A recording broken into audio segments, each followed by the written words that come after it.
Governments deny it. Militaries deny it. Even the mainstream media denies it. But they are here and they've been here for a very long time. The Mutual UFO Network has been on the front lines uncovering the truth since 1969. And now we're sharing that truth with you. Welcome to MUFON What's Up with your hosts, Katie Paige, Shane Hurd, and Tara Diulus. Exclusively on the KGRA Digital Broadcasting Network. Wondering what's up? So are we.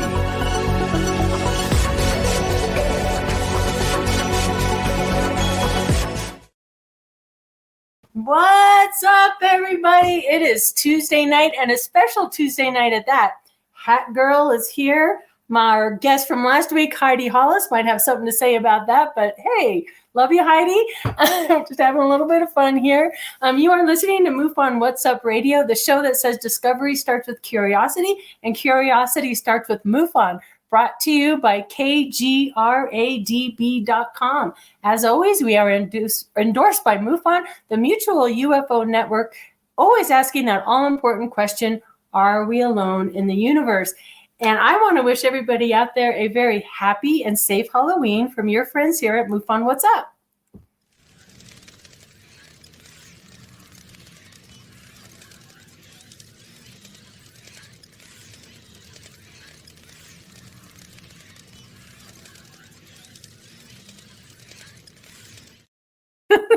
I had fun making that graphic. So I hope you guys all have a fun Halloween tonight. I'm glad you're here with us. Boy, do we have a special guest for you tonight. We have David Morehouse, international best-selling author and educator in both coordinate remote viewing, CRV, and extended remote viewing, ERV. And we're going to learn more about that coming up here shortly. And, you know, it's not very often we get to talk about the Colorado Ranch. It has personal ties to me. But David Morehouse did this incredible project with Beyond Skinwalker for the Rocky Mountain Ranch. And we're going to do some digging into what the remote viewers came up with when they remote viewed this ranch. So I'm super excited to have him on the show with us tonight. Unfortunately, Shane Hurd won't be with us tonight. He has family commitments. So we miss you, Shane. We hope to see you back next week. But let's bring in our co-host, Tara Diulus. You can also see Tara right here on live Sky Tour live stream with Mark D'Antonio. Zombie Tara! Happy Halloween, Tara! Hi, everybody. Oh, my goodness. We're having fun. Can you tell? Oh, my gosh. It is fun. Don't mind the lime in my drink, you know. Oh, it's I'm just having some tea, zombie tea. Zombie tea. This is lime punch. Yeah. Lime punch is good on Halloween. Anyway, what you got for us tonight, Tara? Oh, well, today, you know, it's going to be a fun night, I can tell. And so today's meme, we'll start out with that. Dracula and alien are flying in a UFO, and the alien says to Dracula, you know, it's going to be a long flight. You should get some sleep. And then Dracula replies, yes, but, oh, this is a horrible Dracula. Yes, but first a favor I must ask of you. That was horrible. Next, you see, of course, Dracula sleeping as the UFO is flying upside down. Really cute. You got to see it. It's fine, Dracula. Fine, Dracula. I should have practiced that. Okay.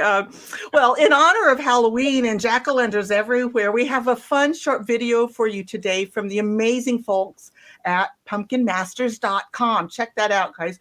Chanel, can you please run that first video?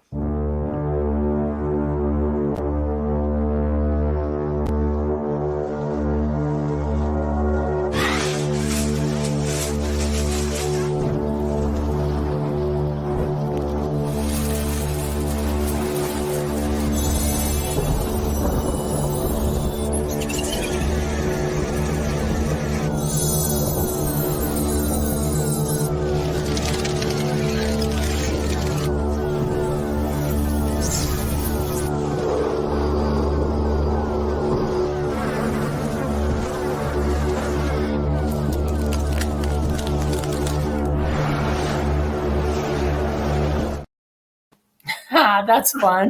That's awesome. So those are the folks from pumpkinmasters.com. So check them out. And for all your pumpkin carving needs, they have color changing lights, carving kits, and patterns. And, plan ahead, make a note for next year. And here's some other fun little pumpkin jack-o'-lantern carvings with UFOs.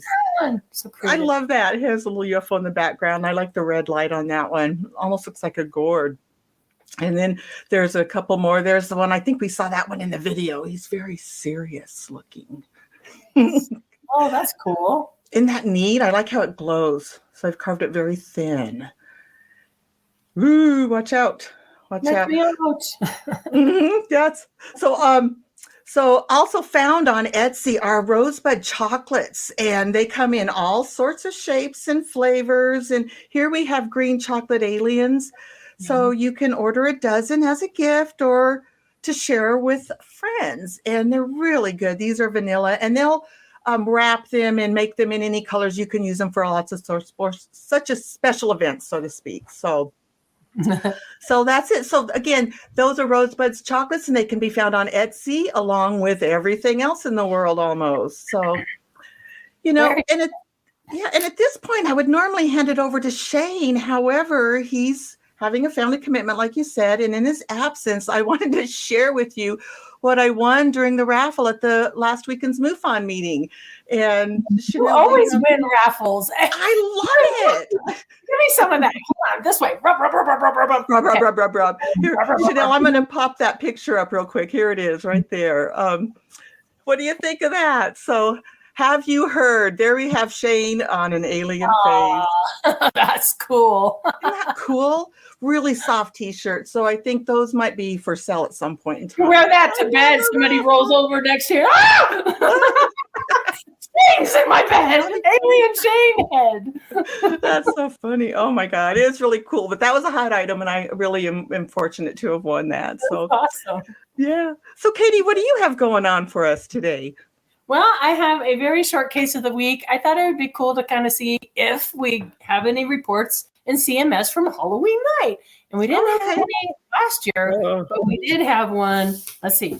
Let me pull out my notes. Okay. It's case 120701. It's category 1 case. Occurred October 31st, 2021 out of Jarrell, Texas at 7:45 p.m.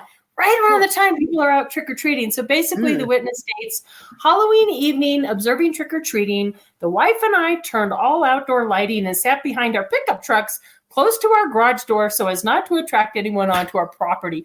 Bah, humbug. They don't want to give out candy. I'm like, I hate when people do that. Turn on your dang light. Give the kids some candy. Okay, anyway, I'm not judging. They're eating it themselves, my mom used to do that all the time. No judging. Anyway, our neighbor had come out as well around 7:30. So now we have 3 witnesses, PM to chat. Then went back inside his house at around 7:40, 7:45. Thinking my neighbor was outside, I looked over in the direction to his house, which is north of us. Noticing that he wasn't outside, I looked back up to the northeast sky and noticed what looked like an outline of a large owl coming in our direction. I thought this owl part was interesting because of Mike Cleland, and his research with owls and UFO sightings.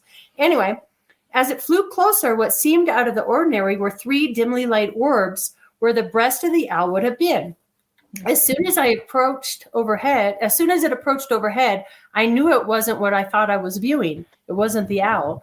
As shown in the video I created, I could make out the shape of what I told my wife was Batman's batarang. So the Batman symbol is what it looked like. And he sketched it and did a video, which I'm going to share in a minute. Oh, okay. Without the point on the tail, 3 dimly lit orbs centered in a chevron paper shape and what appeared to be a piece of glass reflecting either light from the ground or the stars shining through the object. This case was closed as an unknown UAV. So let's first start with the image that the witness sketched. There we go. So you have the three dimly lit things. And he said this was pretty low elevation. It flew silently right over his head. And then he created this little video, which I thought was pretty cool. So Chanel, if you could please run that video.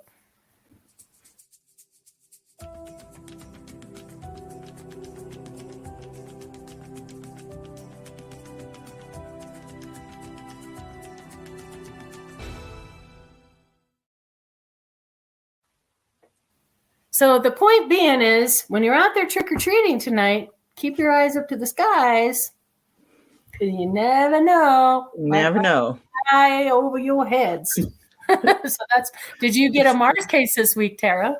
Well, for today's Mars segment, I thought it might be fun and interesting to look at just a few more sighting sketches. Oh, awesome.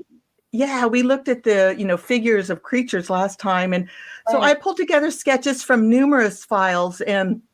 And so Chanel, you can just run through these. This is from October 31st, 2000 in Trenton, Missouri. This is from October 75 in Meridian, Connecticut. Wow. Yeah. This is from November of 77 in Charlotte, North Carolina. And those are all lights. Yeah. I love the 70s, man. We had like closer encounters, more structured craft, lights, beams, and uniforms with emblems. It was a different time in the 70s. It was. And look at that one has retractable lights on it too. And I don't know if you saw those, but this one is from Batavia, New York. I probably said that wrong. I apologize, but that's from 1992, and it has a bunch of lights along the bottom. This is kind of a very nice illustration. You can see all the different types of, skills people have in relaying what they saw. Just like your case, Katie, the witness did that video on their own. You never know what you're going to get in these. So the next one is this one's from August of 83 in Derry, Pennsylvania. How big that thing was in front of them. Okay. And on all the lights around it, it had a hatch. This is from August of 86. It's an unknown location. The next one is from September of 1980 from Anderson, South Carolina. And black steel. And, big thing. That looks like a shower head. But this was from August of 97 in Florida. Big shower head 91. My house. I know. That's funny. This next one is from September of 72, Sandoval, Illinois. And it's interesting. It looks, it almost looks like a grenade, but all these different shapes and the red flickering light at the top of that.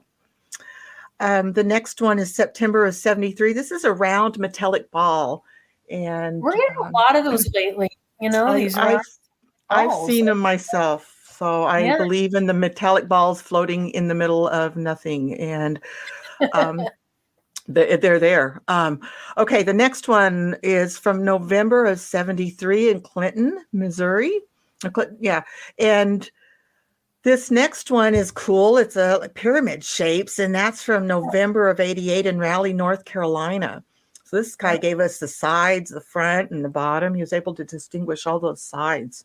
Very interesting. Oh, wow. Okay, yeah, this is, that is from Flagstaff, Arizona from 93. It looks like a balloon to me. There's several of them in the air, and I wonder if that's what those were, but don't know. These are some boomerangs, from Heron, Indiana. And I guess the second one from the top is the one that most resembled what he saw, is what the notes said. Excuse me. All right. So next we have, this is from September of 86 in Evansville, Indiana. To me, pardon me, let me get a sip real quick. Don't those look like a missile?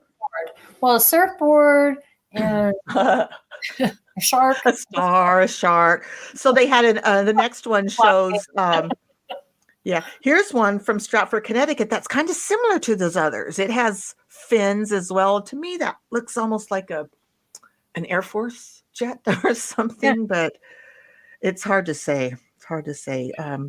Interesting. Okay, so then here we have another one with fins. Wait a minute. From 76. Is that from the same case? Because it's the Let's see. Yes, it is. This is the one drawn after the witness sketches. So they must have got out of order there. So that one was first, and then they had the artist draw this next one here. Okay, I thought we were on to something there for a minute. Yeah. Okay, you are, Katie. You're on it.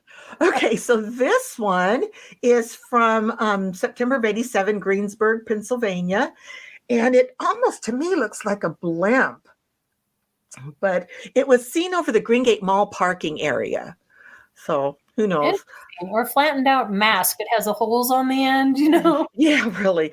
This one is from September of 89, Kalamazoo, Michigan. So there were two independent witnesses, and this is the drawing from the first witness. Said it kind of reminds him of a transformer. And then the next image shows the second witness is what they saw. Very similar. Perspective, huh? Yeah, and they didn't know about each other, which is cool. That's cool. I wonder what that is. Okay, so the next one, this is from West St. Paul from September of 1990. Looks like my coffee table levitated. Not making fun of him, but this is a strange looking one, you know? Yeah, we do get, people don't realize how many reports we do get of squares and cubes and. Well, check out the next one, Katie. Shouldn't be flying. There's to my point. Does this look like something you've seen boxes, you know? Yep. So this is from Smithport, Pennsylvania, from 1984, October 84. Very strange. That's 5 feet by 2.5 feet. Not very big. Classic. And then we have just a few. You can run through these, Chanel. These are just our little classic UFOs, just little saucer shapes, some with windows, some with lights. This one had grid and iron-looking grid on the bottom of it. Another classic shape. Some rays coming down. And that's probably how it looked at night. And there we have our Halloween one. Awesome. Pardon me. Really appropriate seeing that fly over tonight. Yeah. So anyway, wouldn't that be great? So look up, you might see the flying pumpkin, the great pumpkin, whatever that is. So I watched that earlier today. Oh, did you? Oh, funny. I mean, I got a rock. Poor Charlie Brown. Got a bag. God, he only got rocks. He got rocks. Every Halloween, it's just a classic. You gotta watch it. Yeah, it is. It's great. Well, that was fun looking at all those sketches. Hope you enjoyed them. So now next, we gotta put the alien sketches together with the UFO sketches. See who goes. Okay, sounds good. A with B. It's a test. All right, that'll be fun. Awesome. Well, without Shane here doing the Have You Heard segment, we're a little bit early this time, but we need all the extra time with David Morehouse as we can get. So I say, let's bring him in on the show early. Awesome. So let me read his bio and we'll get him in. So David Morehouse, Ph.D. And first, I would like to thank David for his many years of service. So thank you, David, for your years of service. Is an international best-selling author, educator, and the only U.S. Army Special Operations Combat Arms officer ever to be trained in the Intelligence Collection Protocols of Coordinate Remote Viewing, CRV, and Extended Remote Viewing, ERV, by the Defense Intelligence Agency's Director of Science and Technology. In his book, Psychic Warrior, Dr. Morehouse became the first person to reveal to the public that remote viewing was scientifically developed and validated by the CIA as a viable, accurate intelligence collection methodology used for decades by the United States Intelligence Services. And since 1995, he's trained thousands of people on remote viewing. He has a fantastic website and wonderful courses and wonderful books. So please welcome to the show. A happy Halloween to David Morehouse. Hey. Hi. Hi. Thanks. Happy Good Halloween. to have me here. Happy Halloween, David. It's good to be here. Yeah, it's really good. I'm happy. Where's your I'm here costume? with Hat Girl.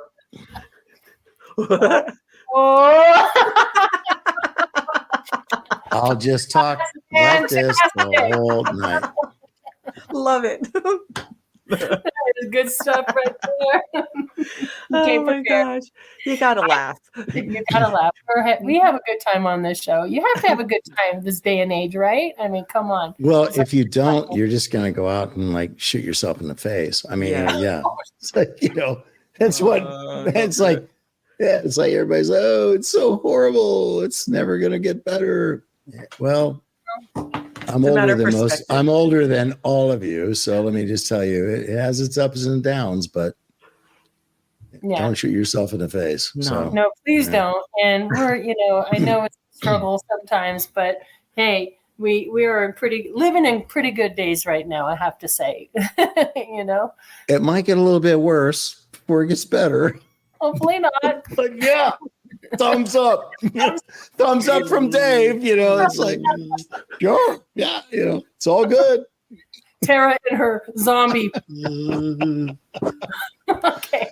Anyway. Whatever zombie bacteria or virus you're using, ship some over to my house, will you? If it gets really bad, I'm just going to self-inject. Oh, man.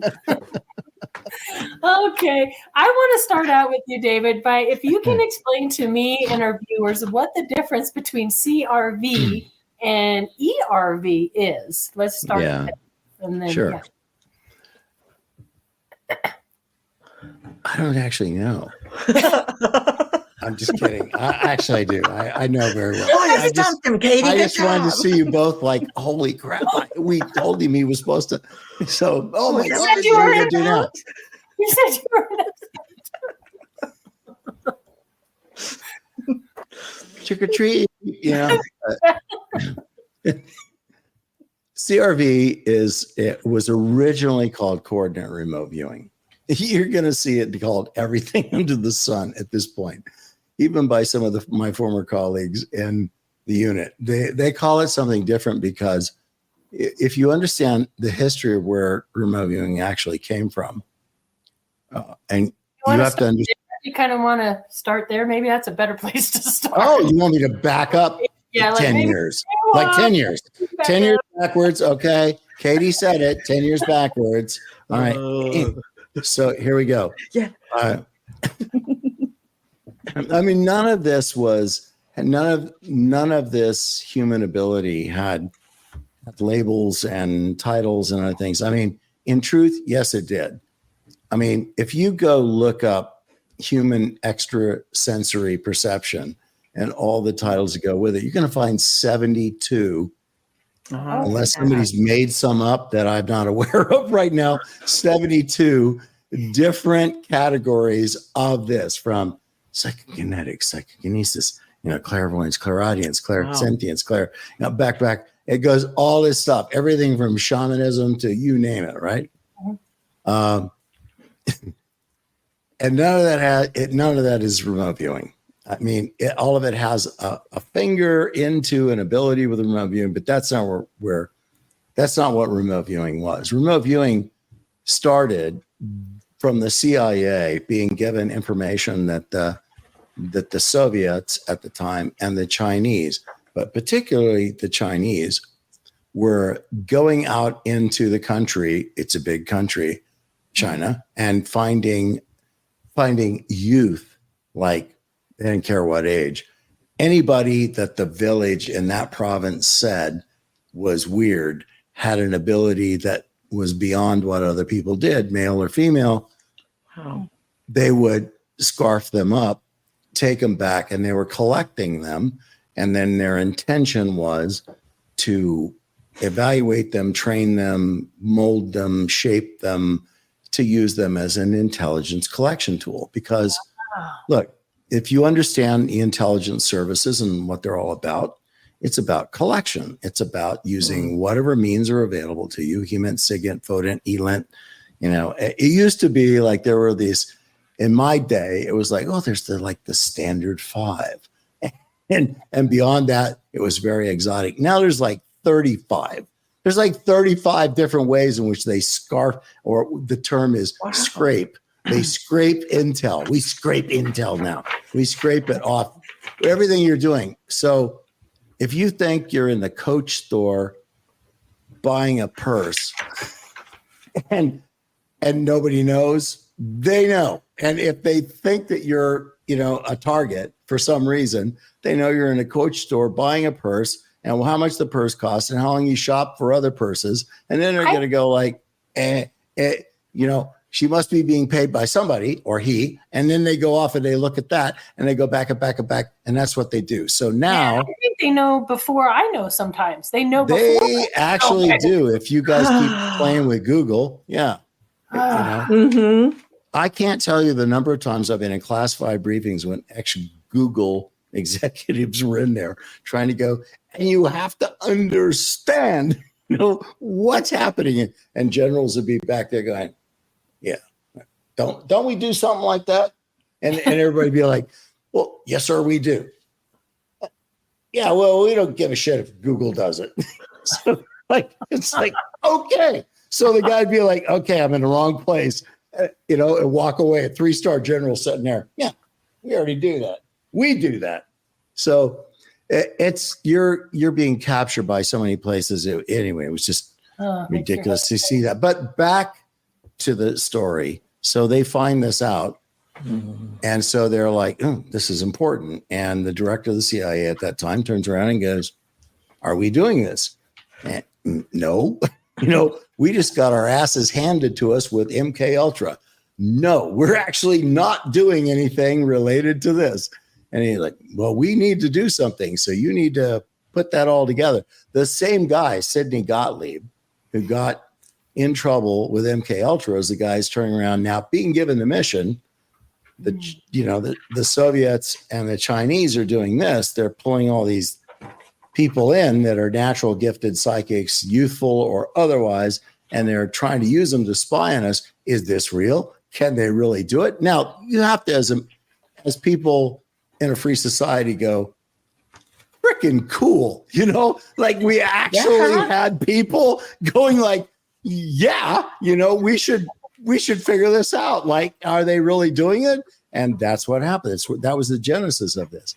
They turned around and went, instead of like torturing people to decide whether or not, they were going to give up something if you, withheld food or playing cards or something else from them. It was like, now you actually had them going after, like, is there actually an ability in humankind, in the collective global, society of humans? Do human beings actually have an ability to see something distant in space-time? Do they have that ability? That was deliverable number 1. So in the contract, so they put out a contract, request for proposals, SRI, Stanford Research Institute International, which used to be part of Stanford, but broke off to be an independent research agency, which happens often, right? Mm-hmm. They broke off and they put in a proposal with Targ and Puthoff, Russell Targ, Harold Puthoff, both laser award-winning laser physicists, put their, the bid in for the company to do the research on this, which would have been intriguing, right, if you were them. But interestingly now, if you go back to SRI International and you go back and search through their webpage now, there's no mention of what these guys did. None whatsoever. It's not even talked about. Wild. But these guys put forward their proposal and the CIA turned around, apparently, according to, the analysis and the requirements. I'm not sure what the CIA's contracting, requirements are for deliverables. I know what they are for Department of Defense and Department of State, but I'm not sure what the CIA does. But they turned around and went, thumbs up, you get a sole source contract. A sole source contract means that in lay terms, nobody else is qualified to look at this in the way that you're qualified to look at this. Wow. Or perform this, right? So sole source contract, and they gave it to them. Now, the deliverables, and I'm going to distill this down considerably, were 3-part. 1, can you prove scientifically that there is a human ability to see distant in space-time and report accurately on what your perceptions are distant in space-time?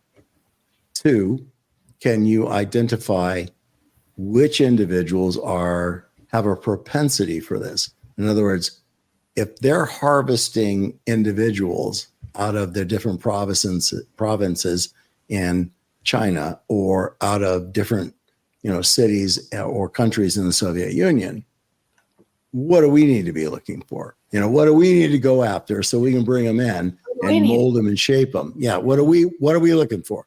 What individuals are capable of this or capable of learning this? And then the third deliverable, and there were many deliverables in between all of these, but the third major deliverable in the contract was, and can you replicate it? In other words, can you train these individuals that you select? Can you train them to do what the other individuals can do? Which means you have to now identify a protocol, a training protocol that says that we will standardize what everybody is doing. Because if you're an intelligence analyst, you can't have 50 people coming up with every variation of their perceptions of something. And then you're supposed to blend that together, find correlation, and decide, what's usable to send forward, which is called actionable intelligence. So those were the three major deliverables. And so how did they do? Right. It was very shortly they came back, within a year, came back and said, we have absolutely proven that there is a human ability to see distant in space-time. Cool. Absolutely proven. Mm-hmm. So if you're a skeptic, bone you. Go question what Stanford Research Institute International produced, and bone you because the CIA didn't take what SRI produced for face value. They turned around and said, well, we're going to hire an auditing agency to come in and make sure that your stuff is scientifically viable, and, is publishable if we chose to do that. But now look, the CIA didn't do that. CIA didn't do it because they thought it was the right thing to do. They did it because they didn't want to get their ass in a ringer. The CIA is always about keep somebody between you and the problem or potential problem. So in this particular case, it was go find research agencies that would be auditing agencies to go look at what Stanford SRI did and tell us, is it good? Is it viable? Is it supportable? Does it work? Is it good science? So the research agencies did, and two independent research agencies paid for by the CIA went in to look, came back and said, it's good. Modifications here, slight changes there, to eliminate some investigator bias and these kinds of things, but otherwise good practice. Cool. And so the CIA moved forward.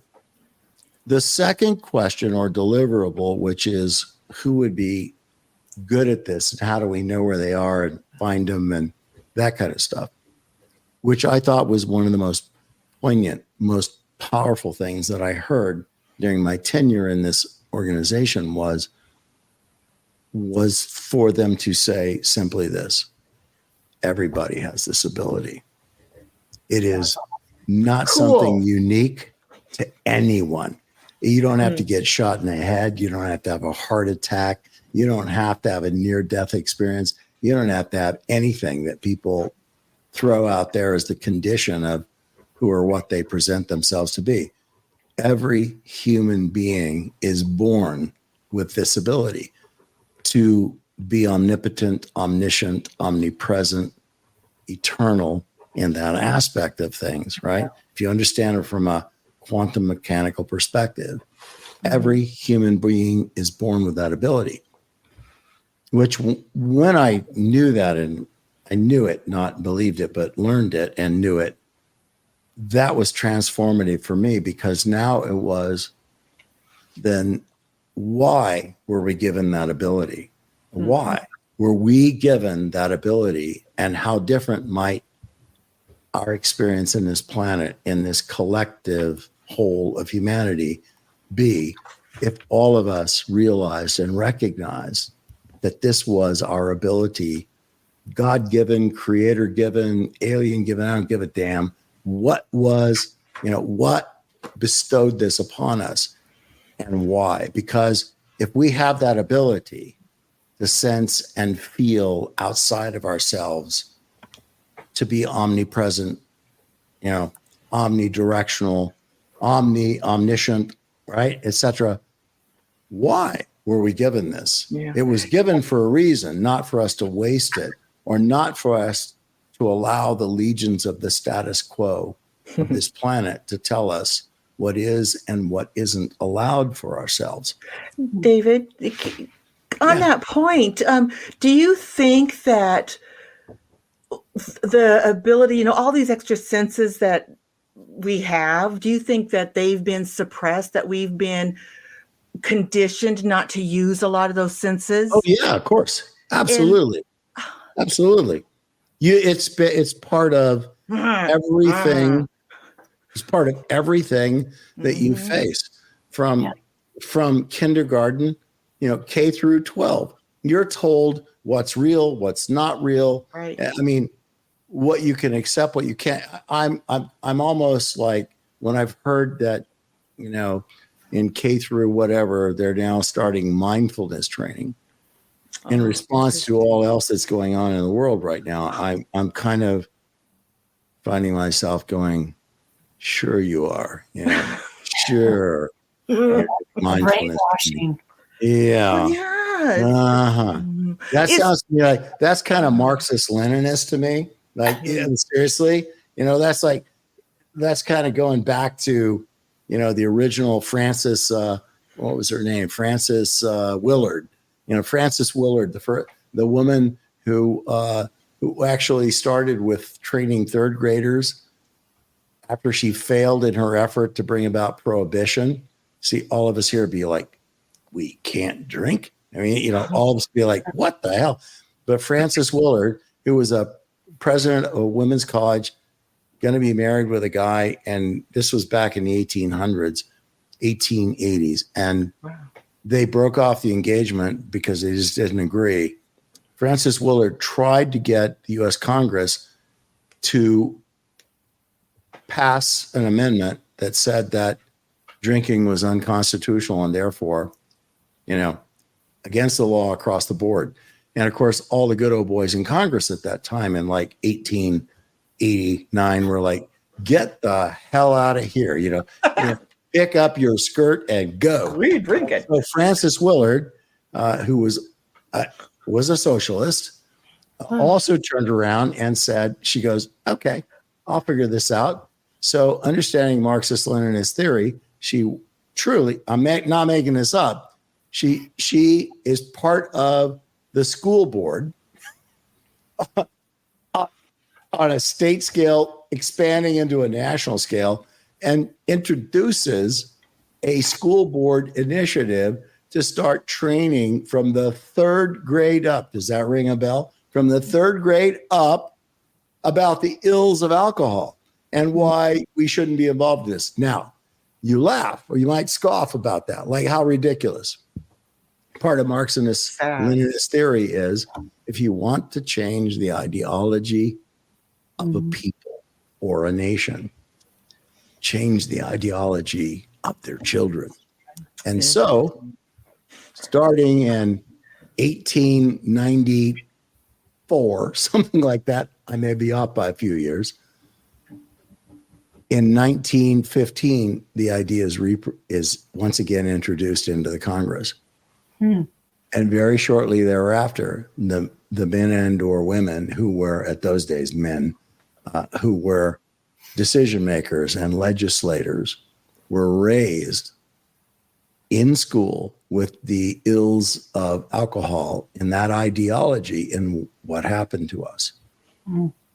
We end up with an amendment to the Constitution which bans the consumption of alcohol, and that's what happened. Now, why is that important? It's just talking about why we got here. It's like it's changing that. You asked me the question, is that what we're subjected to? Right. Yeah, we are subjected to that. If we can take an entire generation and then get an amendment to the United States Constitution supported by individuals who were raised under that kind of an indoctrination, that drinking alcohol destroys everything. And you get that amendment, which then just exacerbated the problem, right? Because of the human condition. More people died, more corruption, more graft, more from every level, from the bottom level to truck drivers and distributors, all the way up to the president of the United States. It completely corrupted the entire system. And then, then it gets repealed. But that's how it starts. So you ask the question, are we indoctrinated in these ways about what we can think, what's real, what is not real? That's a single poignant example that I hope you capture how carefully orchestrated what we believe, what we're allowed to believe, what we are told is normal, what we're allowed to say is not normal, or what we're told is not normal, is not only crafted and strategized, but spoon-fed to us. So, and it's a long game too, isn't it? I mean, they can take, like you said, generations. Well, that's the strategy. Yeah. One generation is insufficient. Theoretically, in order to bring about what is called a chain reaction in any kind of organism, in any kind of an contained environment, in the collective global of humanity, you have to reach 10% with a singularity of mission or message. And if you're capable of doing that, reaching that 10%, then you'll begin a chain reaction of ideology that will not stop across an entire planetary human organism. We've never come close to reaching that at this point, but trust me, tyrants and pathologists. I mean, there are individuals that understand this. Maybe they don't understand the science of it or the math of it, but they are working diligently to do this, to stop free thinking and to introduce a channelized method of thinking that permeates through the entire global society to alter that. And they're not doing it from some altruistic perspective. They're doing it from a perspective of, I benefit from this in some way. Right. If you can't figure that out, what the benefit is, then you're either naive or stupid. You're not ignorant. Ignorant implies that you're actually intelligent, intelligent in various levels of optics, and maybe not this particular slice of the pie. Stupid implies that you just believe whatever anybody's feeding you, spoon feeding you by whatever means, whether it's in high school, college, your professors, and you never question anything because you believe whatever they're feeding you right now, that's the way it is. And then you go out into the world and do precisely what it is that their agenda is. Their agenda is not to inform. Their agenda is to shape. Their agenda is to shape and to create so that you carry the message forward, not a message of truth or reality, but what you aren't, how failed we are as a species, how bad we are in this and how bad we are in that. And look around us right now. I mean, right? Yeah. Look around us, what's going on with us right now. Right. Well, David, how is remote viewing different from being a psychic medium? That's a really good question, Katie, because I tell you what, as a special operations officer, there are plenty of times I just want to leap across the table, put my two hands around the throat of somebody. I'm just kidding. Actually, I'm just kidding. It's like every time, when I first started coming back on the scene again, after like 18 years of just going, hell with this, I'm not doing it anymore, because I was teaching remote viewing and everything that defined me was about remote viewing because of what I chose to do when I wrote the book Psychic Warrior, which was, I didn't write that book because I thought it was going to be some self-aggrandizing moment for me, or that it was going to be some benefit to me. I did not have any of that in mind. I wrote that book and made the decision to stand the consequences of writing that book because I wanted the world to understand that these abilities are not unique to anybody trying to present them as unique to them. These are what every child born into this existence has. However it manifests or does not, all of us have this ability to see, to perceive, to understand, which I believe was a right given to us for a reason. The words omnipotent, omniscient, omnipresent, eternal, those are words ascribed to man in ancient Latin long before the Old or New Testament were ever written. Those were words given to us as human beings and our abilities to perceive. that were later stripped from us, and given and assigned to only special people, special entities, special things, which if we joined the business of that particular religion or belief structure and paid for it, then we could be enlightened and understand what all that meant. But the truth of it is those words were ascribed to us as human beings. Is this some of the secrets some of our secret societies hold sacred to them, and they don't want to share, and they're keeping that knowledge secret? Well, if you're talking about Masonry, Freemasons, or the Illuminati, no, because I could talk from start to finish about both of those organizations, and they are not what everybody wants them to be. They are not what everybody wants you to think that they are. They are not. And I can talk to them in reality and the history of what they're really about. I mean, Freemasonry is about teaching a man to be a man. That's the bottom line with that. How to live a life reviewed so that when you leave this life, you are missed, respected, revered, loved, and remembered. That's what it's about. You see, women have a very, very defined point in their life where they exit being a girl and becoming a woman, right? Mm-hmm. There's a very defined point in your life when that happens, biologically, emotionally, intellectually. All things come with that change. Men, no. I mean, men stumble through life as young boys, and they are penises with feet for the most of that time, right? And truthfully, there's nothing set aside where, there's nothing where men say to young men, let me teach you how to be a man. Let me teach you how to be a gentleman. Let me teach you how to be a student of the world of life. It doesn't happen. There's nothing in any church. And I've been in I belong to several churches, even though I was not brought up in a church. My father who fought in World War II and the Korean War, when he passed, his one directive was no paid clergy at my funeral. It was me, he went, no.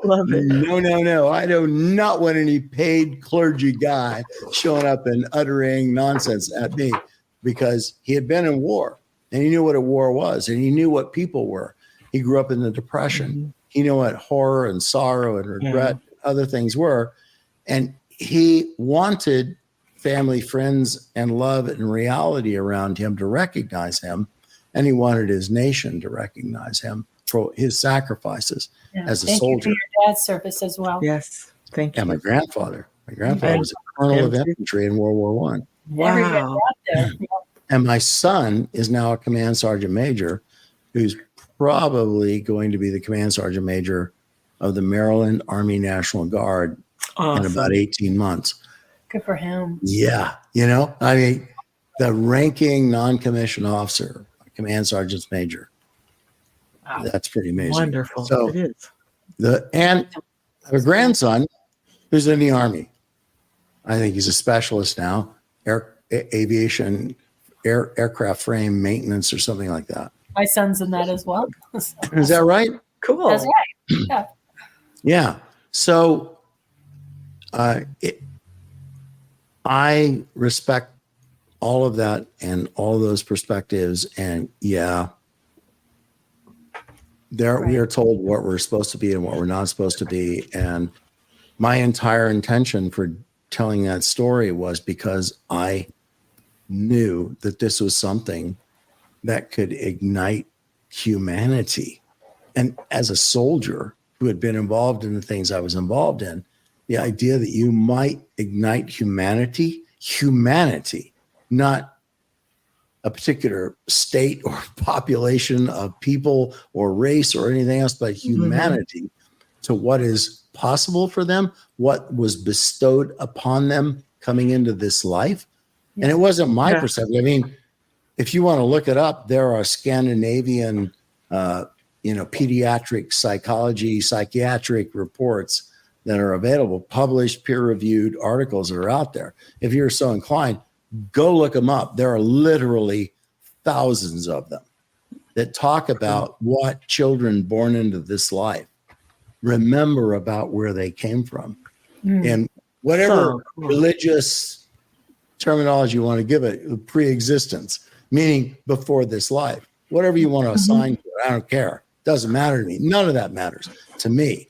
But if you think that we were not created and placed here for a purpose, and you think that we're just a biological anomaly that just happened to rise up out of primordial slime and amass the capabilities, the intellect, experience, and spirituality for all three of us to sit here tonight and talk, then I think that you should drink more wine or do something, because that's just like, that doesn't pass the logic test scientifically, biologically. There's nothing in science that supports that point of view. It's just a point of view. David, I have a question for you. So with the remote viewing, I guess it might be a multi-part question. You scared me. Oh, I'm sorry. Please. Well, with the remote viewing, is it about energy and frequency? Is that what we're doing? Are we sensing energy fields? All it's about. What are we doing? Or is it like we're going, maybe it's a block universe? I'm just kind of trying to wrap my head around all this. Are we going to a place in time when you remote view that is just that we can visit and we can see all aspects of it? Or, are we, and it includes your emotions, or is it images or senses, or what is it? And I'm going to throw out a few 3 minutes, and then we can finish after break. Yeah, I'm going to throw a few buzz phrases out. Everything is energy. Everything is energy. Energy is everything. Yeah. Therefore, everything can be expressed as waveform on some level. Right. If you're going to take a break, take it there. If not, that means that means as individuals, if you're trained to listen, to feel, to sense that waveform and to interpret it, which you were given that ability at birth, it was just told to you that it means nothing. That the only thing that means anything is what you can see, what you can feel, touch, taste, smell, right here, right here. That's it. Anything beyond that, it's all BS.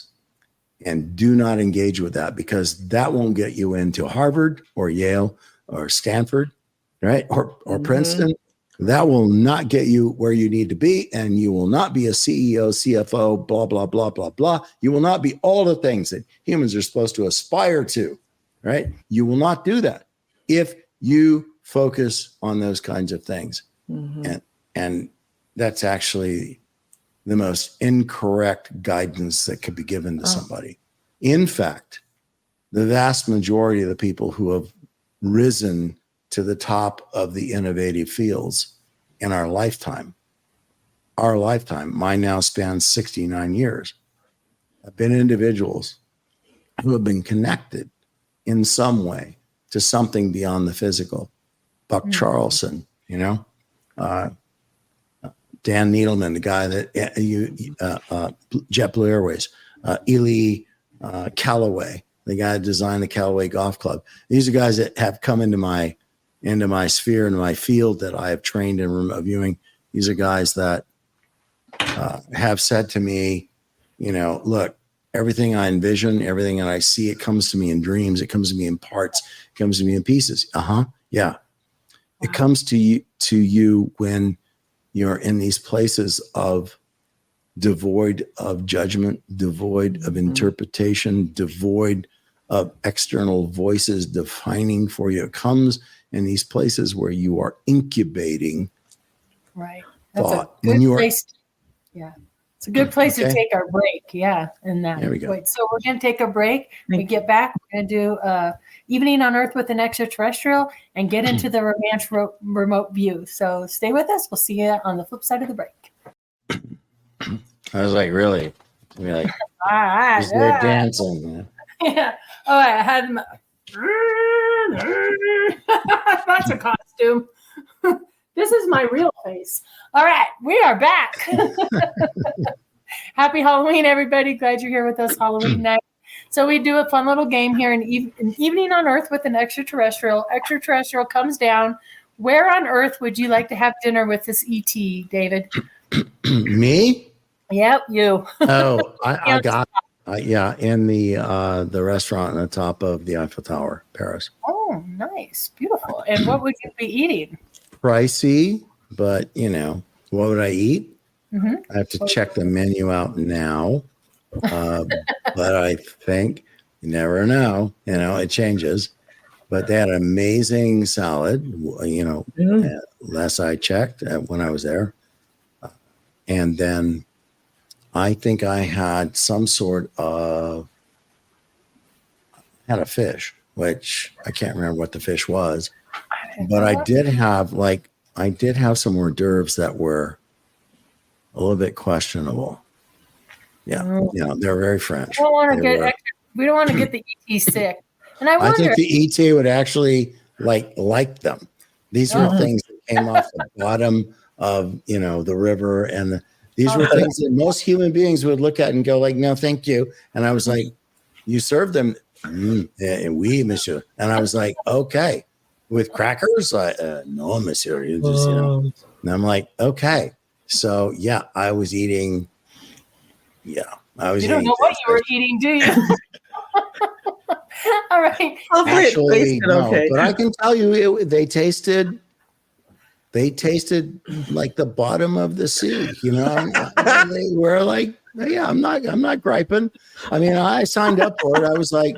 Okay, and what kind of wine? This wine. I like lots of that wine. I was like, the more wine I drank, the better they tasted. That's how it works. My mind was traveling to, the bottom of the sea where this creature was scooped up by whatever means, and then sliced up by this guy quite acutely, and then served in a plate with whatever.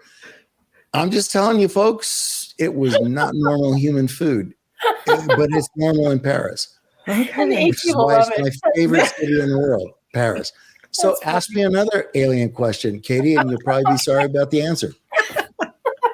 If you thought spaghetti and meatballs was going to be it, you're wrong. So, well, what music would you like this ET to hear while you're having these? What music?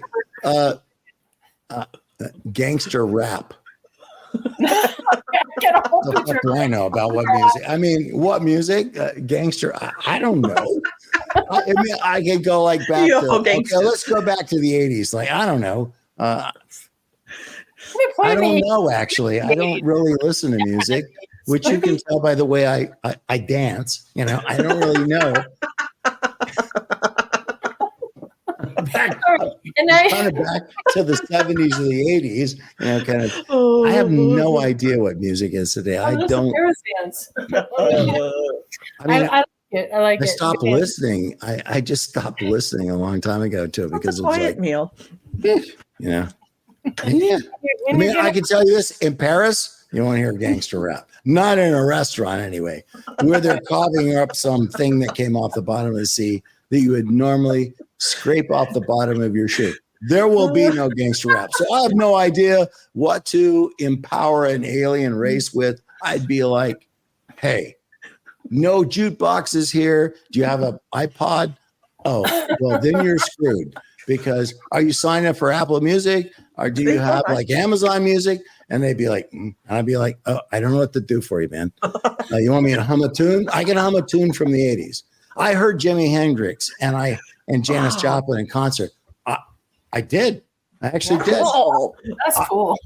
I could do Light My Fire for you. And the editing would be like, that's awesome. He would love some Hendrix. I think Hendrix, everybody loves Hendrix. And some Janis Joplin. I'll go with that. Hendrix was a paratrooper. You know that, right?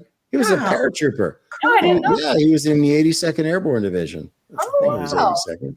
Very Awesome. cool. I didn't know that. And you're going Broke to his recommend ankle. film. What film would you recommend this ET What? film movie? Oh, what movie? That's interesting. That's an interesting. Now you got me stumped. All right. Yes. What? Well, that was the most fascinating one to me because it was just trying to understand that they don't look like us. Which movie is this? Arrival. I think it was. Arrival. All right. Well, the one where the thing shaped like this, the craft comes down, Yeah. Like, and they come in, right? And it's about they throw up their octopods or something like that, and they throw up. The language is circular, and they sort that out. That to me was the most intriguing of any of the crap that you see out there, right? Because that to me spoke to how it will probably be. Yeah. That they don't look like or speak like or live in the environment that we live in, which goes right back to the Drake equation, talking about the potential for habitable planets in the universe. And I mean, not in the universe, excuse me, in our galaxy. I'm like, we're one galaxy in billions, 180 billions estimated galaxy in the visible universe. People don't get what the visible universe means. Visible means just what we can freaking see, how far light can actually travel to us. And the truth is, there's shit beyond that we don't even know. And it's like we mathematically can calculate that it began from a point of singularity, and based on how many years we estimate, how many billions of years we estimate it's, the galaxies are separating and spreading. We can calculate the speed of this, and Travis will back this up. This is the whole work of Hawkins for the last decade of his life was like, we could backwards that all the way back to the point of singularity. Yeah. And he couldn't. You know why he couldn't? Why? Because he insisted that time had a role in that.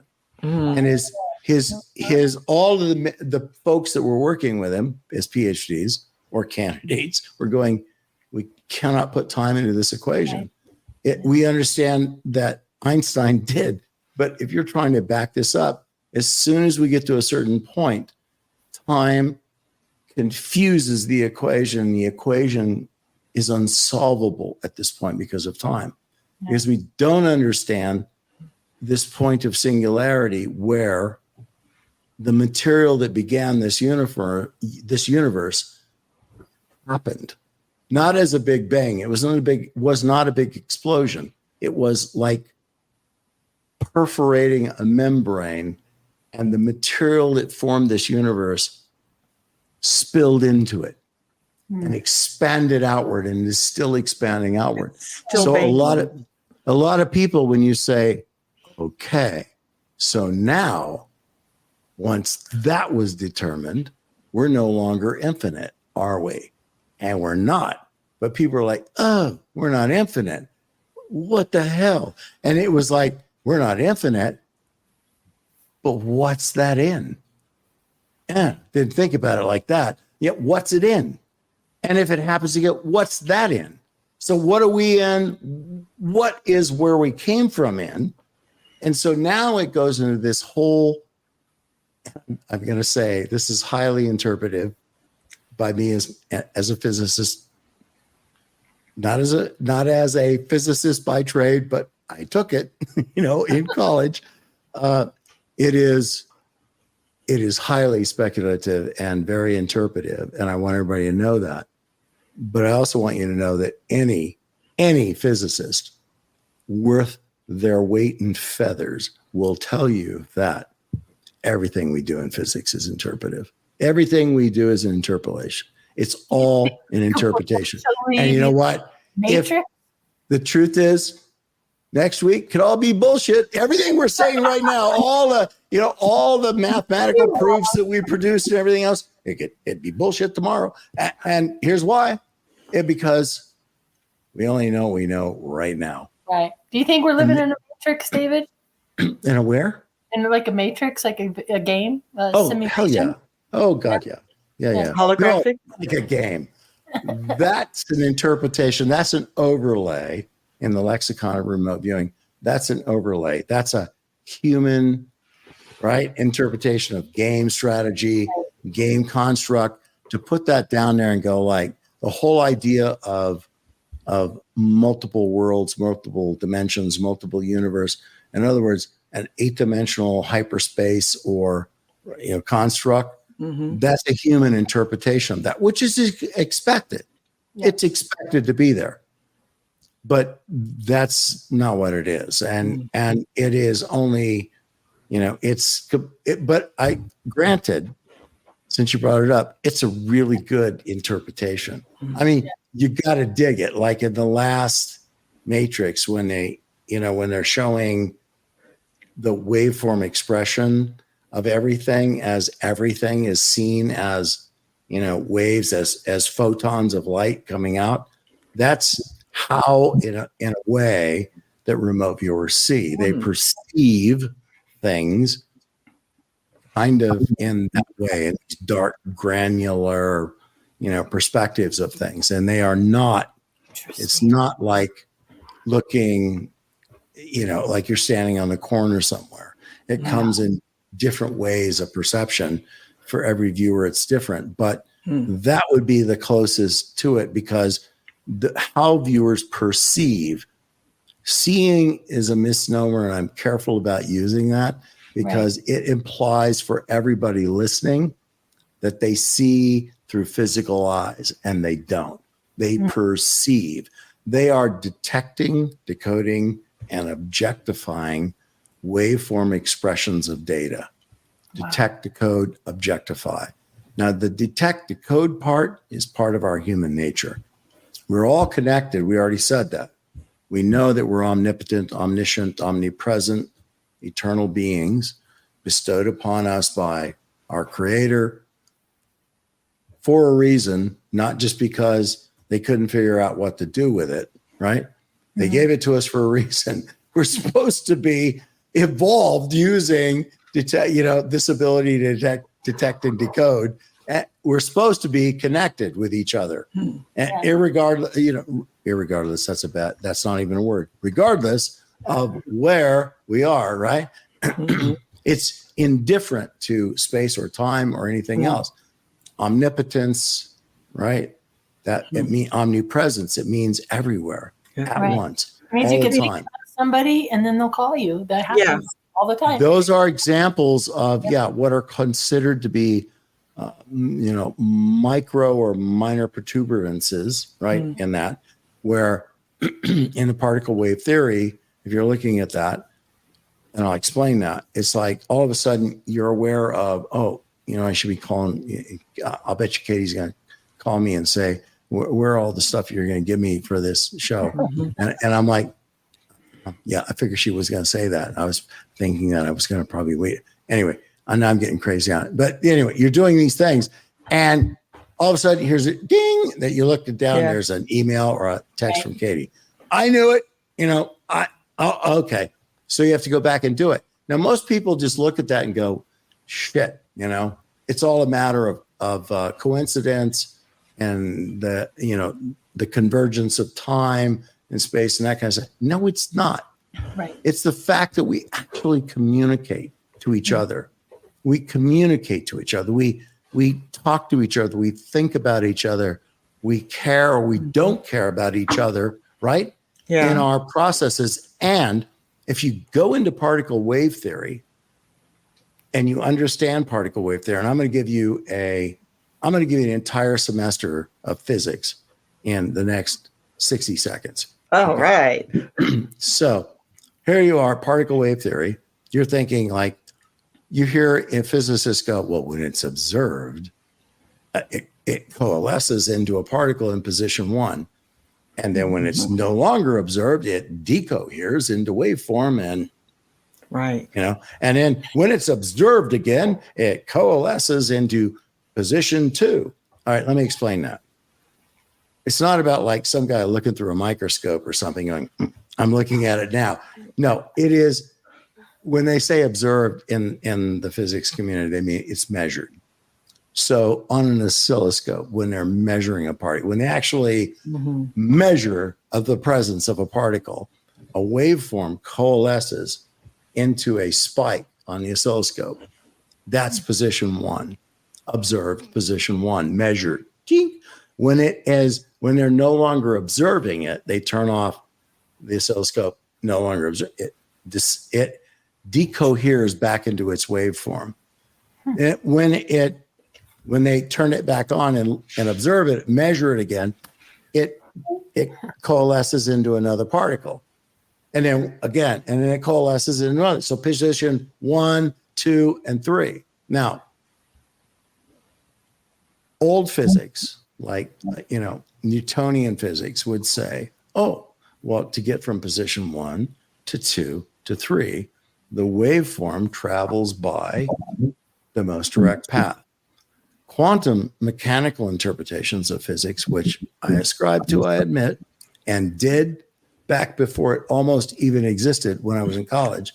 It is quantum mechanical physics say, no. It's a waveform.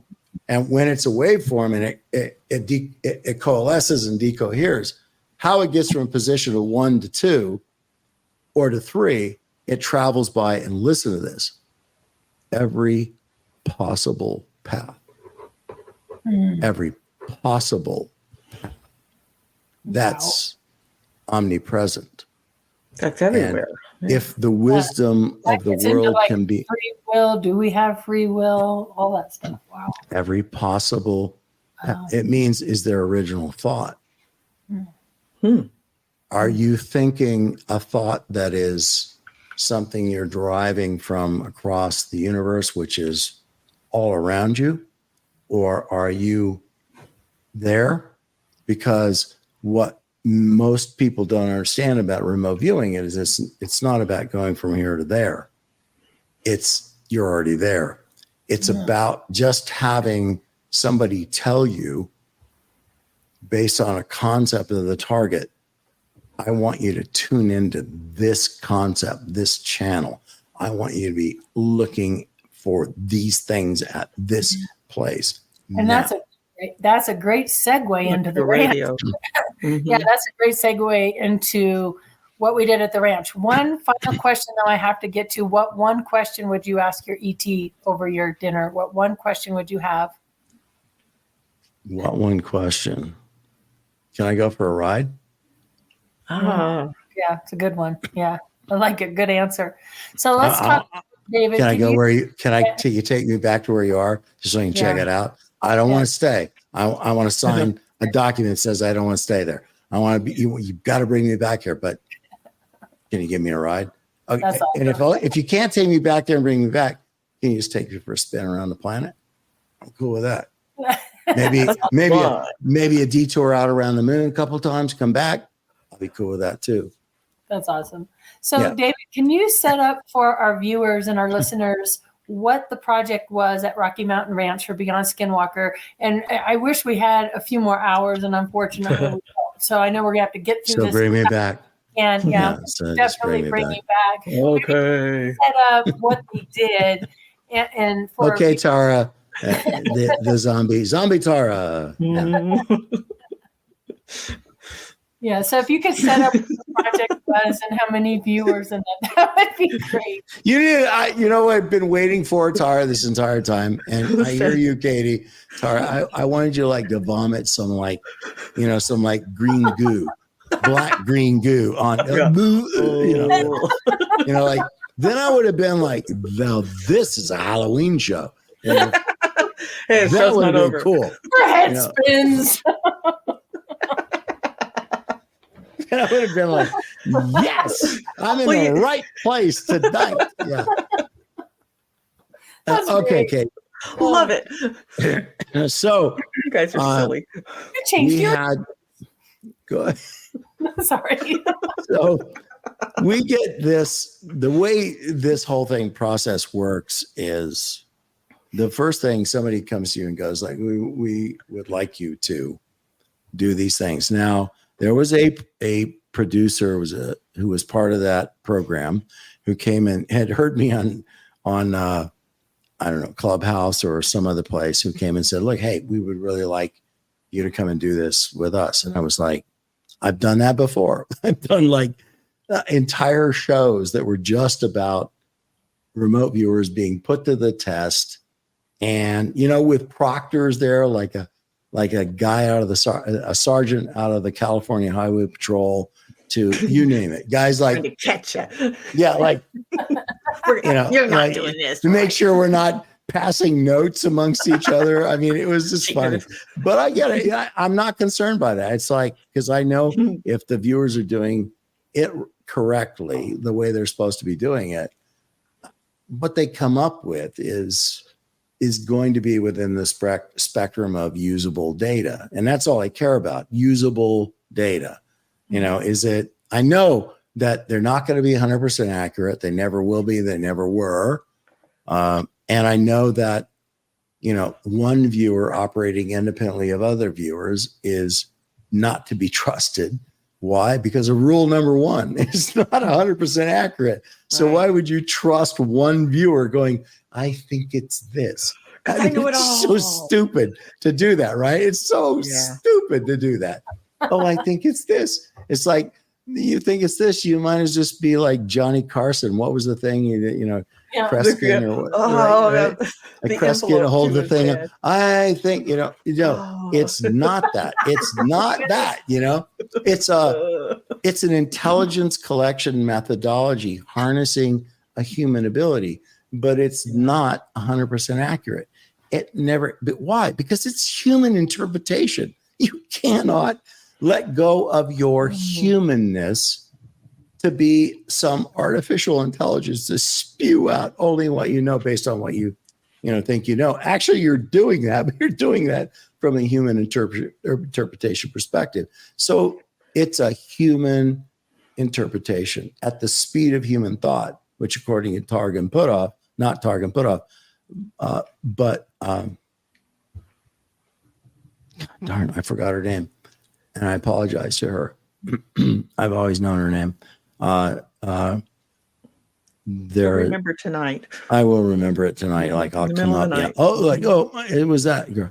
It's look, there have been published studies by Targ and his colleague, female physicist, on the speed of human thought being faster than the speed of light, which was the cosmological standard for speed or measurement of speed, which actually really has nothing to do with speed. It's really more a measurement of distance than speed.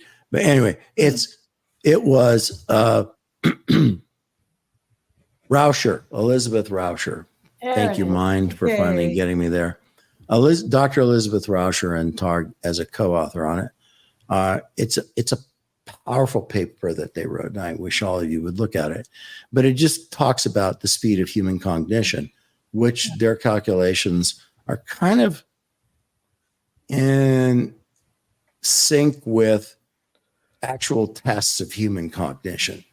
Actually, when you're looking at how humans are able to cognate, when you really look at it, our ability to store and our speed with which we can process. And I know you're all thinking, like, that's not me. I can't remember what I had for breakfast. That's not what we're talking about. We're talking about the potential. You're born into this life. And you have to recognize this. You're born into this life with the neurological capability to read, speak, write, understand every language of human communication. That's amazing. You learn what you learn, but you're born, like no baby comes into this life and they try to speak like Chinese and they go, oh, well, no, you were supposed to speak English. Fuck you, you're out of here. It's like, no, it's not. That's not how it works, right? You're born with a neurological capability of understanding any language, from any region, any dialect, anything. So what pairs it down? There's actually an understanding that you come in with that capability, and from a psychiatric perspective, if you don't engage and exercise that capability, there's a thing called Darwinian pruning. I hate that, but I love that term, right? I think I've been Darwinian pruned in a lot of areas, but I hate that, but I love that term. Darwinian pruning. It means like your brain turns around and goes, well, okay, you're not going to use this. You're not going to use this. It starts throwing neurons out going, well, you're not going to do it. Okay, fine. I'm not going to keep feeding these things and keeping them alive. And it starts Darwinian pruning means you're whittling down these capabilities. Not that exaggerated. I'm exaggerating. Okay. It is right. It is just that. That's what happens. Like seriously, if you just learn to exist in a trailer park, smoking meth and eating burritos from a local convenience store, your brain will Darwinian prune you from a brain capable of understanding everything. Right. Speaking, writing, reading, everything, anything in this existence down to that. Human. That's a choice that your environment makes. Studying hard. It's you. I mean, no shit, right? You're like, I would be reading my book. Which is where I always was. It was like, if you're not turning the page, if you're not trying to find things out, if all you're doing is existing in right now, right now, I mean, I get it. Okay, Eckhart, totally. It's your I'm comfort not zone. tell you that the now is not important. I'm just saying that in the now, you need to be focusing on the environment, everything around you, and how you're going to react to that. So we as human beings are making a choice more and more and more. I just did a podcast like 3 nights ago where I might have got out on a limb because I said people are just getting stupider and stupider. And people are like, oh, the guy was doing it was like, oh my God, I'm going to get bounced out of YouTube for this one. I'm like, no, they're just getting stupider and stupider. And I go, look, I could be polite about this and go, they're getting more naive. Oh, the hell with that. They're getting stupider and stupider. You are naive, or to say that somebody's ignorant of something implies that they're still intelligent enough to know certain things, but then they just don't know anything about that particular piece of the pie. But when you have no idea about that piece of the pie or the rest of the pie, and you just accept what everybody's handing you based on however many pies they throw at you, and you just go, they're all real, they're all real, they're all real, they're all real. You're stupid. You're not ignorant. You're stupid. You just have completely checked out of your requirement as a human being to like be discerning and to like turn around and go like, is that real or is that just stupid? Yeah, and we're not on right? YouTube, so we're safe. And drive safe. Drive safely. Yes, drive safely. There was I have to segue to a new story. Okay, sorry. Sitting there today at the DMV, Department of Motor Vehicles, which in Florida is called the tax collector. Just saying that. There's your just putting it out there. The tax collector, big sign on the side of the building, tax collector. You're thinking, okay. So I'm there, and there's an older gentleman. He's maybe not that much older than me, but he's over there. He's going, his number was called.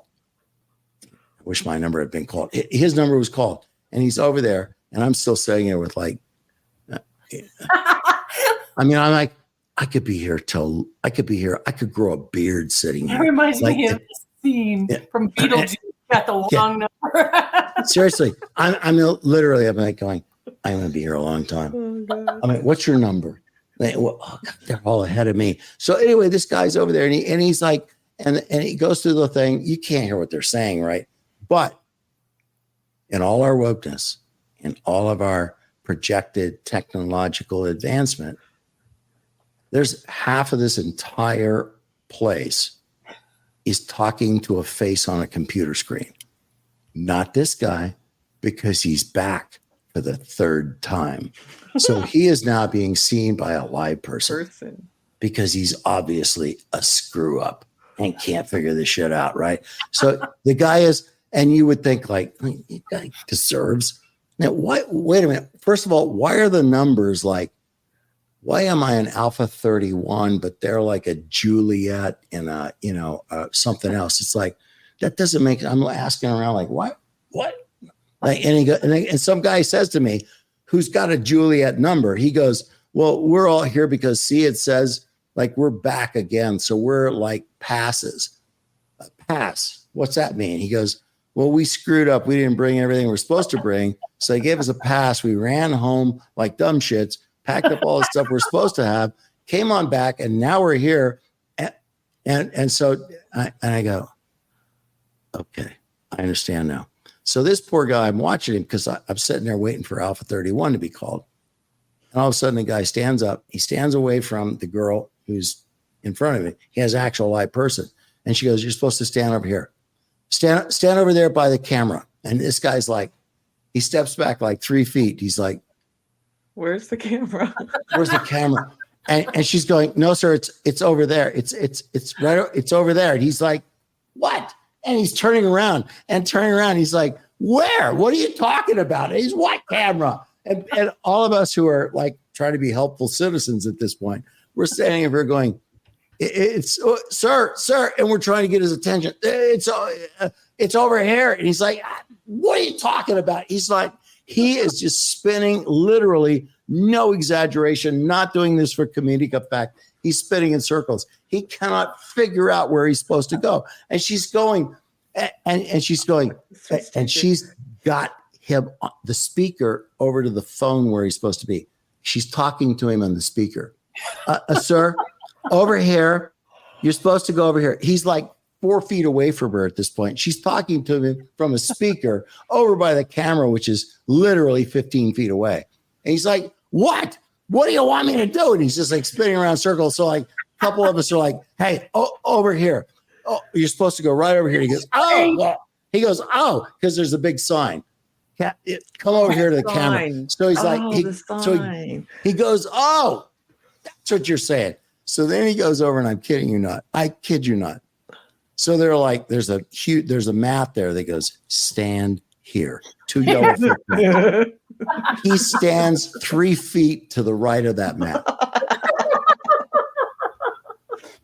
I mean, the camera is nowhere near him because in his mind, he doesn't know what the camera looks like or anything maybe he else. was remote viewing the camera. No, he's not stupid. This is ignorance. He doesn't know. He's standing there like this. He's like, and he's looking around, and he can hear this voice over to the left going, sir. And you can see him going like this. He's looking over at it. And then he's standing there staring straight ahead. There's no camera. He's on the corner of the wall. The foot things are over here to the right, 3 feet. She's going, and then I look over at the girl who's talking on the phone, which is speaking over here, and she's going, can you scooch to your, and then she goes like this, to your left. Can you scooch to your left? And so he's like, scooch. He's like looking around. So there's a guy in front of me. He's like, move over and put your feet on the yellow footprints over there. And then he turns around and looks back at all the whole audience of people, and he goes, he should not have a driver's license. That's all I'm going to say. And he's like, oh. And then he stands there, and gets a picture taken. And she goes, you can come back over now. And he's like, I'm just like, oh my God. And this is where we are today. This is life. This is life today, And you have a 12-year-old that goes like, yeah, he should have known the yellow footprints were right there. He should have known. I mean, what's the matter with that guy? He's screwed up. He's deranged, Oh. Anyway, I don't know what the question was, but I had to share that I experience. wanted you to set up the ranch remote view for working on the ranch. No, that question. I think you're going to have me back for this particular show because right now we're talking about more important things. Oh my God. Pruning down of humanity. That's hilarious. That poor man. Oh, my God. Oh, bless his heart. It was like somebody needed to throw this guy like a life preserver and go, and then it just happened again. Like there's some like Vietnam veteran, and they go like, "Oh, go over here to the you don't have an appointment, like you don't have an appointment, like like you mean you're not baptized."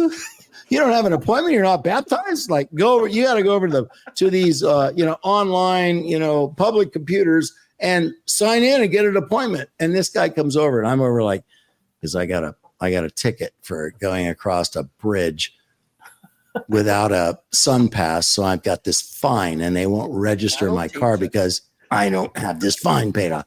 And I'm like trying to go through that moron menu on my phone, right? And this guy comes over, and he's over there, and I can see him. He's got all his shit on. He's like Vietnam veteran. He's got like Purple Hearts and all this shit up, on up here. He's an air assault guy, 101st Airborne Air Assault Division, and all this stuff. And I'm like, hey there, brother. What do you need? I show him my tattoos for a Ranger regiment and stuff. And he's like, oh, they just put me over here. I don't know what I'm supposed to do.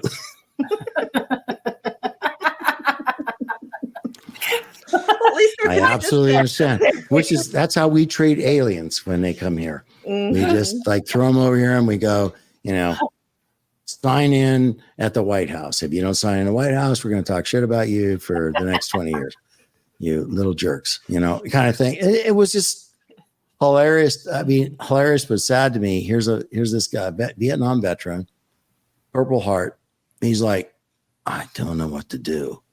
Yeah. I don't know what I'm supposed to do here, and anyway, so we guided him through it all. Yeah. He finally got his appointment. He was so happy. He got his appointment, came back like 3 hours later. I have my appointment. I got my appointment.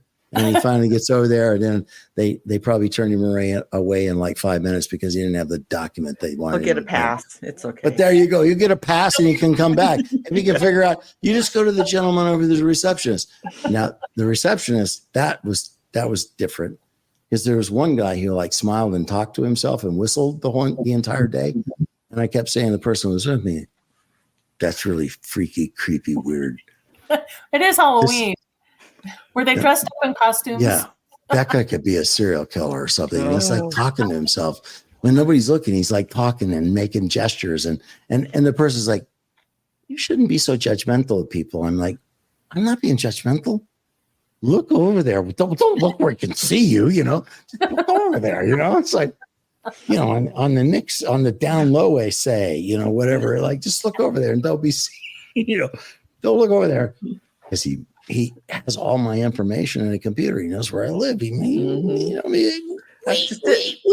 be like some big thing.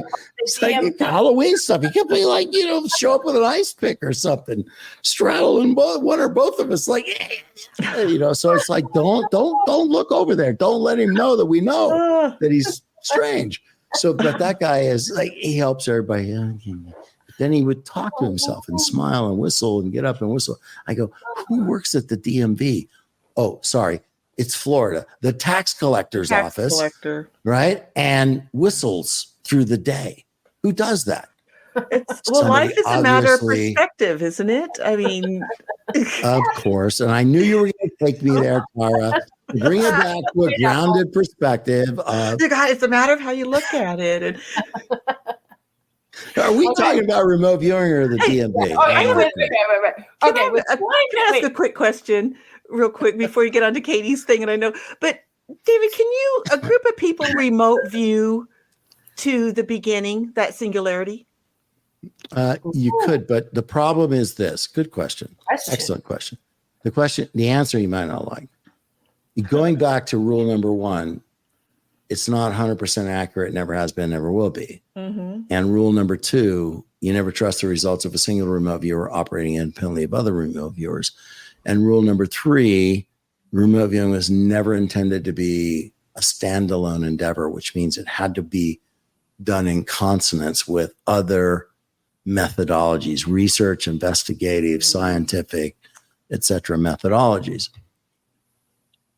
Those are the criteria for effectiveness in it, which were the criteria not assigned just to that, but any intelligence collection methodology. None of the intelligence collection methodologies used then or today are 100% accurate. None of them are 100% accurate. Why? Because they're all interpreted by human beings.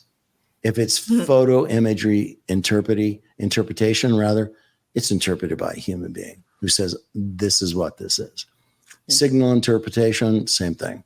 This is what they mean by what they're saying, etc. It just continues on that way, which is why remote viewing held its own along with all the intelligence collection methodologies, and why in understanding those things, even, not knowing what remote viewing was truly capable of, the director of the CIA turned around and said, I don't care if it's 6% accurate. If it's 6% accurate information that I cannot glean by all these other intelligence collection methodologies, that's intelligence dollars well spent. It's far more than that.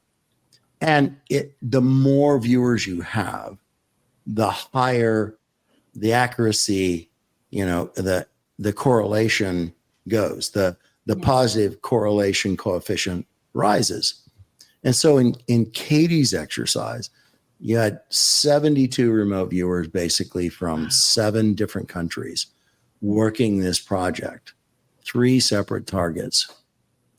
And so the positive correlation coefficient calculated from the thousands of data points produced by that many individuals.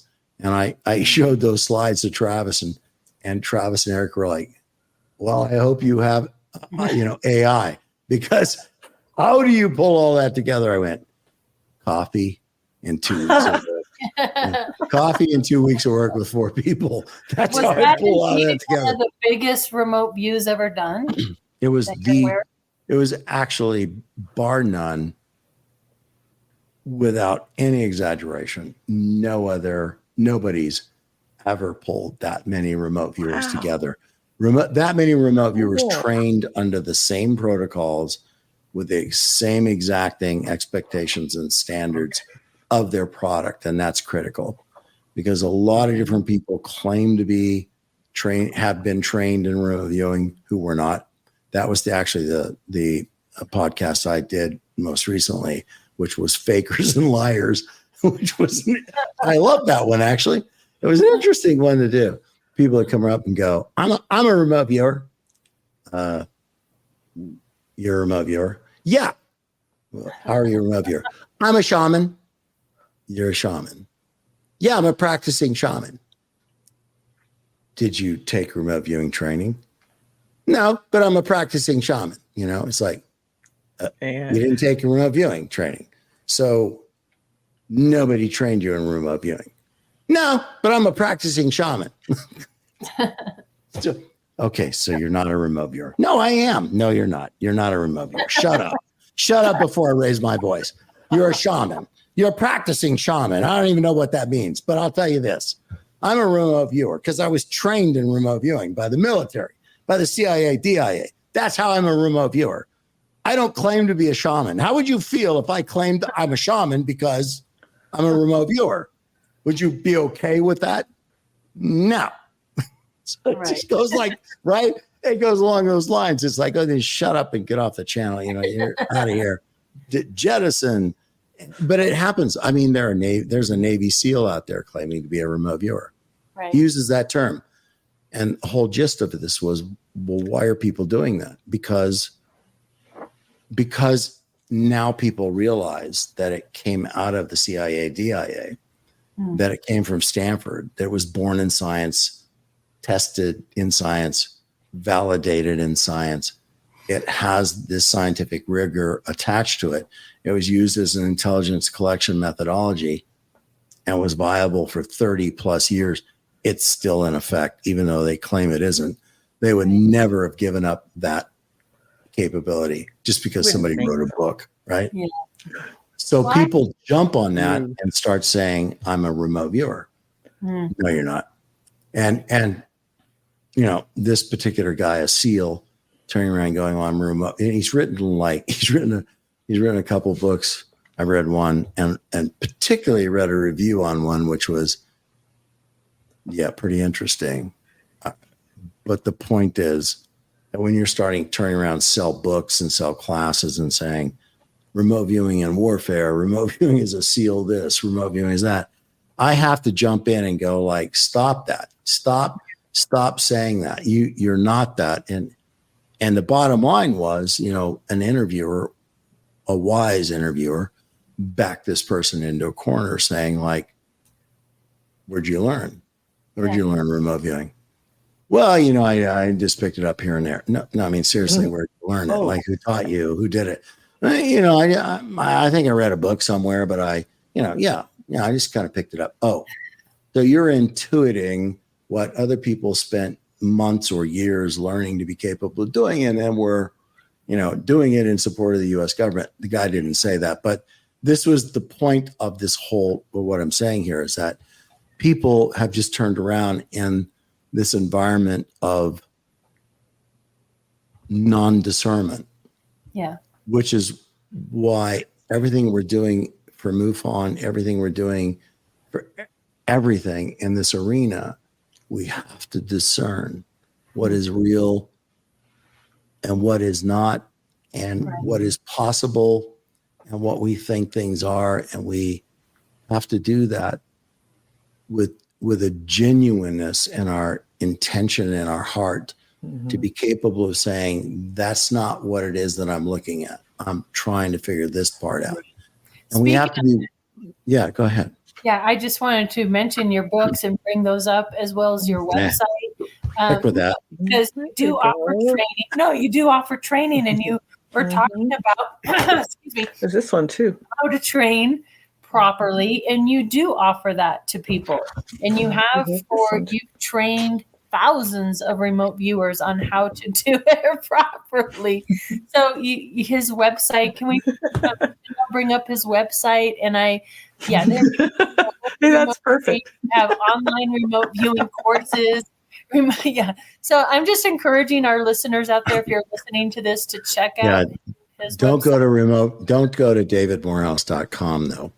Go to David Morehouse. davidmorehouse.org. Yeah. There it is, right there. And he does offer courses. And I mean, I have to say, I don't know about you, but for me, the experience with Beyond Skinwalker, and they were, even in the hotel, there was David Morehouse, and I so wanted to go meet you and introduce myself. They would not allow it. Yeah. They would not allow it until cameras were rolling. Wow. He put together the most incredible PowerPoint presentation. And I have to admit, I have not admitted this online.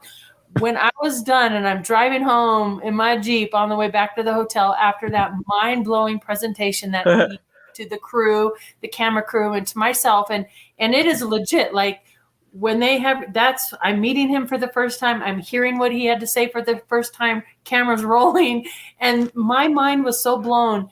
I was thinking to myself on my drive back, like, is this faked? Are they faking this stuff? Because what the top viewers hit on that ranch was mind blowing, from the people involved to the blacked out helicopters, to boxes, to noises, to creatures, to UFOs, to the locations that they targeted. It blew my mind, Tara. And then to ultimately see that whole thing didn't even make the episode.